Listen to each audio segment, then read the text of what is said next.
In today's video, I'm going to teach you how to delete your GoHighLevel account. Before we start, a quick heads up. Deleting or canceling your GoHighLevel account will impact your funnels, automations, contacts, and any campaigns running in the background. So if there's anything you want to keep, make sure you back up your data first. You might want to export important contact lists, save any key funnel pages, and take screenshots of settings or automations you may want to recreate later.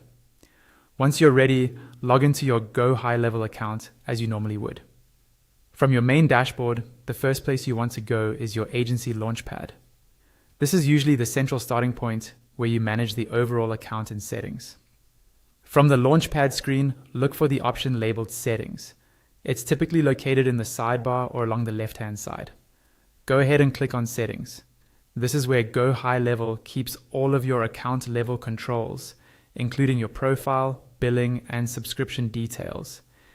Inside the settings area, find and click on Billing. The billing section is where you'll see your current subscription plan, payment method, invoices, and any other financial details related to your account. This is also where GoHighLevel allows you to make changes to your subscription, including canceling it. On the billing page, look for a link or button that says something like, "Want to modify or cancel your subscription?" and click on that. This is GoHighLevel's way of guiding you into the cancellation flow, and it may show you options like changing your plan, pausing, or canceling entirely. Next, you'll see more details about your current plan and options. Here, click on Show More. This expands the section and reveals additional controls, including the button you need to permanently cancel. After expanding, you should now see an option labeled Cancel Plan.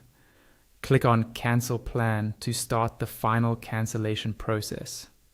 At this point, GoHighLevel may display warnings about what you'll lose and when your access will end. Read these carefully so you understand the impact.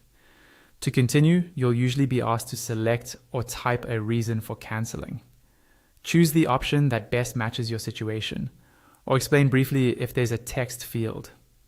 Once you've answered, click Next to move through the final steps of terminating your subscription and account. Follow any remaining on-screen prompts until you receive a clear confirmation that